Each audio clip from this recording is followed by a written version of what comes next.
Yeah, it's my great pleasure to welcome Jakub Growiec, who is professor of economics at Warsaw School of Economics. He will present a paper that we've jointly written on the paradox of doom, acknowledging extinction risk reduces the incentive to prevent it. And Jakub works a lot on these topics, on how kind of new technologies affect economic growth and which risks they carry. So I'm very happy about this presentation, and I hand over the floor to you, Jakub. Thank you very much for having me. This is a paper that deals with extinction risk and discounting. The key motivation for taking this topic is that mortality risk is a source of impatience. Of course, if survival is uncertain, well, one prefers to consume earlier than later, just to avoid dying in the meantime and not being able to consume at all. That's a well-known mechanism already attributed to Irving Fisher in 1930.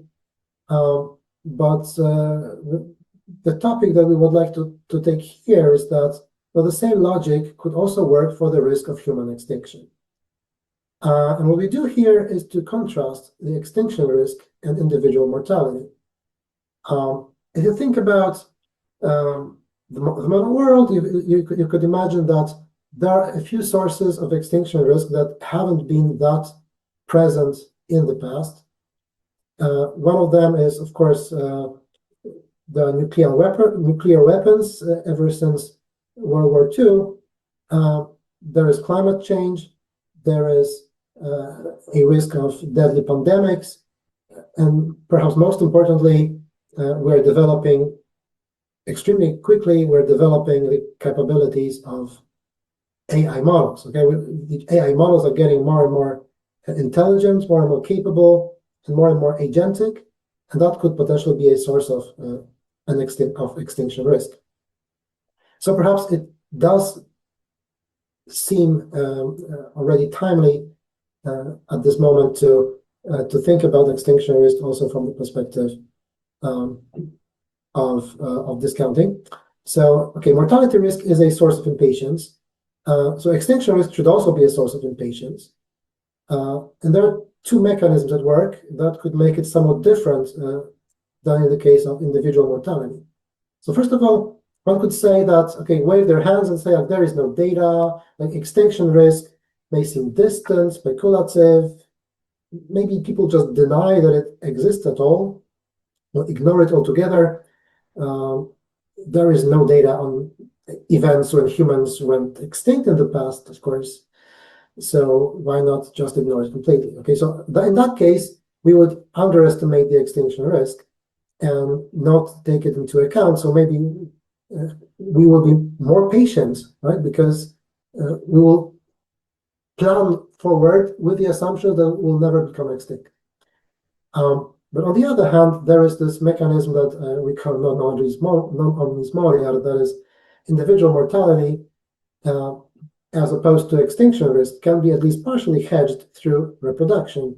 So when people think they're going to die soon, they always comfort themselves in saying that, okay, maybe I myself am going to die, but at least I have my children, I have some legacy, maybe I will be remembered after I die. And maybe the things I did and achieved in my lifetime will be a contribution even after I die. Okay, that's not the case with human extinction, because, like, by definition, when we all die, there is no further legacy, there is no further generations to recall what we did. So that is a force that could perhaps lead us to treat extinction risk as something more severe and more like a stronger source of impatience than individual mortality.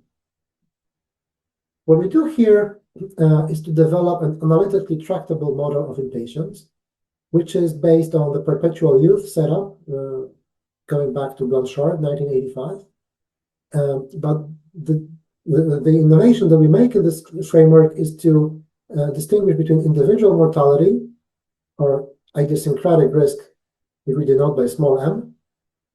We distinguish that from human extinction risk, which is an aggregate risk, and we denote it by capital M. And so we contrast these two perspectives in a single tractable model of impatience. We consider four perspectives, either in the perspective of a purely selfish individual who just cares about their own consumption, and once they're dead, they don't care about anything at all. We could have a dynasty where you have a benevolent head of dynasty who maximizes total discounted utility of the entire dynasty, moving forward potentially indefinitely into the future, and who has intergenerational altruism, meaning they care not just for their own consumption, but also for the consumption of their descendants. A variant of that is the so-called selfish gene perspective that uses the concept of the selfish gene that dates back to Richard Dawkins. And that is like, what would the individuals do if they were acting as if they maximize the welfare of their genome, okay, of their genetic code that they carry? That's a variant of the dynastic framework. Then you have a social planner approach, where you have a benevolent social planner who just maximizes total aggregate social welfare for entire humanity. This links to a number of strands of literature. There is a relatively scarce literature on the economics of catastrophes. This is mostly linked to environmental economics because that's where there has been the most talk about potential, in that case, ecological catastrophes. There's also an interesting strand of papers on evolutionary foundations of intertemporal preferences. So if you want to justify the reasons for discounting, well, maybe there are evolutionary justifications for discounting as well, and that's what Robson and Samuel Wilson do. And thirdly, we also touch on the interdisciplinary literature on existential risks from transformative AI and other sources. Arguably, transformative AI is the most important at this point, but it's not only that. And for example, the book by Toby Ord in 2020 is the one that discusses all the other sources of existential risk as well. Okay, so the framework that we use here is the perpetual youth one, and the defining assumption of that framework is that the death hazard is constant and independent of an individual's age. So it's of course not realistic, because in reality, we are aging, and that means that for most of our lives, the probability of dying next year is low. But once we are in the 60s, 70s, 80s, 90s, okay, this is ramping up more and more. So in reality, we don't have perpetual youth, we age. But this is a nice abstraction, a nice simplified model, where if the probability of dying next year is always the same, we can have a particularly tractable solution here. Okay, so here, first of all, let's consider a selfish individual who would like to maximize total utility in their lifetime, but they are subject to this random timing of random lifespan, okay, timing of their death. And they can die either because of individual idiosyncratic reasons, or they can die because the humanity goes extinct. There are two reasons, okay? And capital M is if humanity goes extinct, then okay, then you die. If it doesn't go extinct, well, maybe you die individually. And so that is when you die in the first period, okay? If none of that happens, you move on to the second period, then, okay, you have not died before, now you have died, and so forth.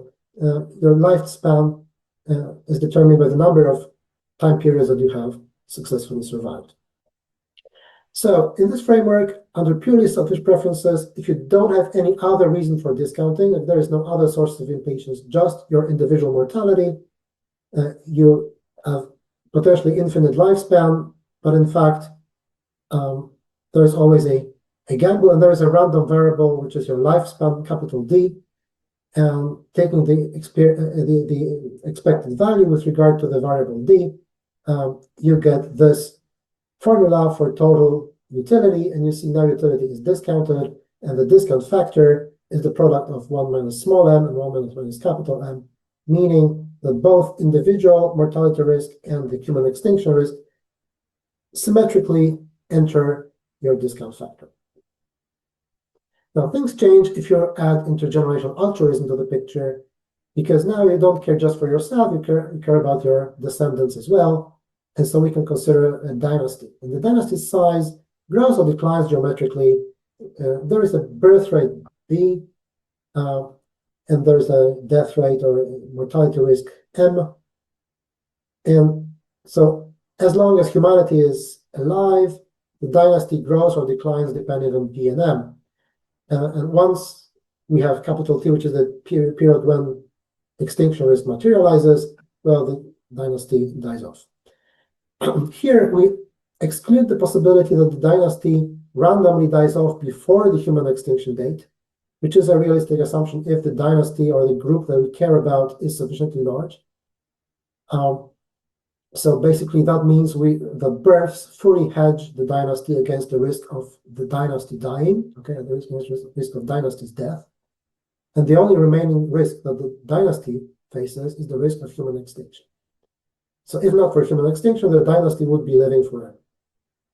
And so what that leads to is a Benthamite utility function where you have a forward-looking, optimizing head of dynasty who has perfect intergenerational equity. They care about the well-being of every generation in the same way. And so they maximize this expected value for dynasty surviving through any number of periods. And in the end, you get this kind of aggregate utility where, again, 1 minus m, that's the part of the discount factor, but then you have 1 plus m instead of 1 minus m. Okay, so you see the difference here. You take into account the birth rate. So hedge against the risk of death by having births, by having consecutive generations. Now, that is not the only way you can consider intergenerational altruism. In fact, that's not the only way in which you can care for utility of others. So, for example, you can consider a difference between aggregate versus average utilitarianism, and we do a mixture of both, which is we include a parameter theta, which spans the space between average utilitarianism and aggregate utilitarianism. Okay, so that case before would be for theta equal 1. Okay, here you just have theta equal 1. Here you have a more general theta, and theta equals 0 would be, okay, you take to the power 0, so just with 1. So you just don't care about the size of any generation, you just care about average utility in every period in time. That would be average utilitarianism, or you can call it a million with a utility function. Okay, so with that in hand, we slightly modify the results, and you get a theta entering here, but other than that, the conclusions are pretty similar. It's not exactly the same as before because of the theta, and of course, if the population size is growing, it means you care less about the future because the theta is, less than 1. If the population size is declining, you care more about the future because then you take a number which is less than 1 to a power. And so that's a small change, but all in all, it doesn't change the picture much. Now, the selfish gene perspective. Okay, that's a perspective where you consider like your genetic code or your genetic lineage, and you assume that this lineage spreads geometrically. Okay, gamma would be like the number of copies of your genome in the world around you, and it spreads geometrically when you multiply. Okay, when you have offspring, and of course, it also dies when you die. Okay, so if you die, your genetic code dies with you, but it is carried to the next generation with births. However, it's not perfectly carried on to the next generation because with sexual reproduction, you have recombination of genomes and only half of your genetic code is actually carried forward, and even less than half because there's also a mutation. So alpha is a parameter that captures this. It also captures the parameterization of how long does it take to make another generation. So at what age people have children. That all basically is included in the parameter alpha. Okay, so the expected utility of consumption of a representative genetic lineage will look like this. So now you see the power alpha is with the birth rate, but not with the death rate. So differently to the previous case, where you had the same power on the birth rate and the death rate, here the powers are different. But other than that, you see that both the individual mortality risk and the extinction risk both enter into the discount factor. Finally, we consider aggregate social welfare. To do so, we consider 3 steps. In the first step, we calculate the individual expected utility when the extinction date is known. Okay, when the extinction date is known, like we know for sure that everyone is going to die at the year capital T. In that case, we just maximize utility up till that date. And either we die from idiosyncratic reasons before capital T, or we survive the capital D and capital T, and then we die with everyone else. It turns out that in that case, your discount factor is just your individual mortality rate. But then for the social planner, that's only part of the story, because then you would like to aggregate the utilities of every individual born at every time. Okay, some of them will come to live longer before extinction, some of them will come to live shorter, so they'll have different utilities over their lifetimes. You can sum this up. Unfortunately, that is all tractable, and once you sum that up, you get this formula. And then you can plug this formula for utility of all individuals born in a given cohort. You sum up across the cohorts, and then you use the probabilities of extinction in different years. And that is the utility that you get in the aggregate. And you see there is this last component, which is not geometric. And that's because if you have a certain extinction date, you no longer have this perpetual youth anymore, because it does matter if you're born earlier or later. If you're born later, you have less time until extinction. So that is no longer the self-similar picture of perpetual youth. But nevertheless, this is going to 1 as t goes to infinity. So in the limit, you could say that the discount factor is pretty much the same thing as you had before. So we can sum this up in this simple table. You have 5 considered cases. In all these cases, we can figure out the discount factor, which is due to individual mortality risks and aggregate mortality risk, that is human extinction. You see human extinction enters everywhere in the same way, whereas human mortality and also human birth rate enter with varying powers. It's particularly easy to see if you take the discount factor in the case where the population size is constant over time. In that case,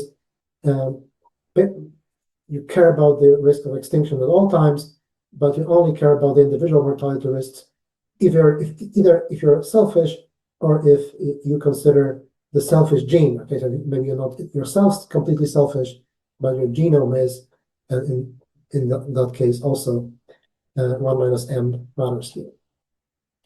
So if you take stock of these analytical results, we can answer 3 interesting questions that are, in my perception, very relevant in the context of the extinction risks that are emerging at this point.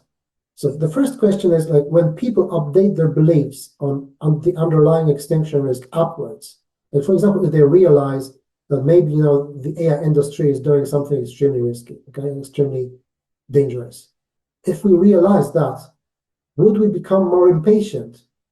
And the answer is yes. And we expect that we realize that M is actually larger than we expected it to be, and so we discount stronger. So yes, we expect actually an increase in impatience once we realize that there is an extinction risk which is larger than we thought.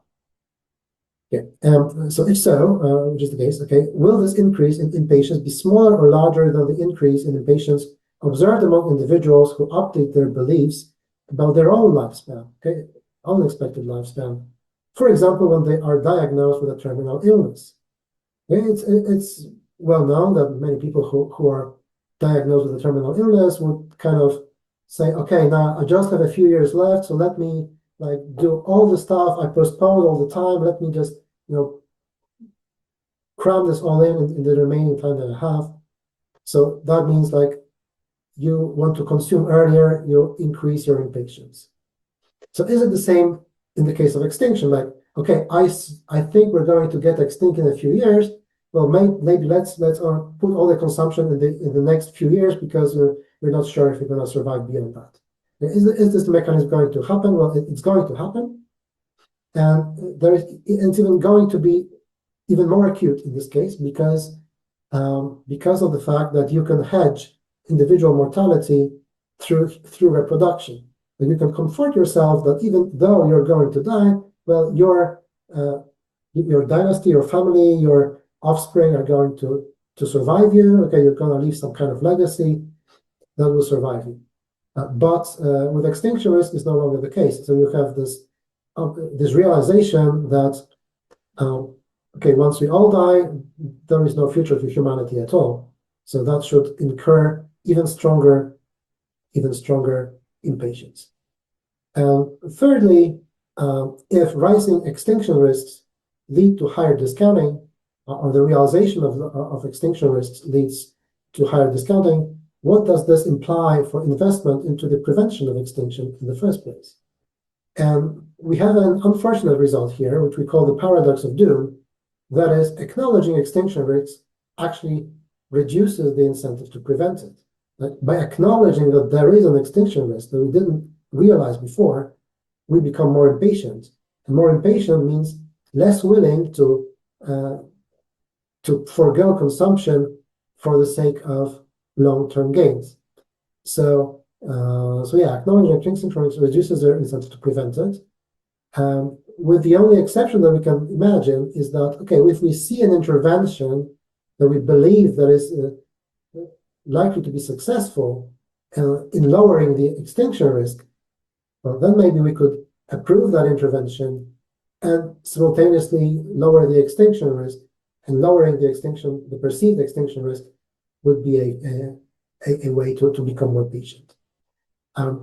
Let me just also emphasize that this mechanism that we're discussing here, this paradox of doom thing that we have in the title, is a separate mechanism to what we're observing right now in the context of the probability of doom or the extinction risks, which is a different mechanism, which is that people tend to deny that there is any extinction risk at all, like saying, like, this has never happened in the past, this is speculative, this is hypothetical, like, let's not think about this. Okay, let's proceed as if it never happened, as if it was not real. Okay, so that's a different mechanism. If we acknowledge that there is an extinction risk, that in itself is not enough because that will also increase our impatience. So thank you very much for your attention. And before I just stop, let me acknowledge the contribution of Paweł Struski, who is a researcher affiliated with the grant that I'm the leader of, which you see here on the slide, and he did some interesting and important contributions at the early stages of this research. Thank you.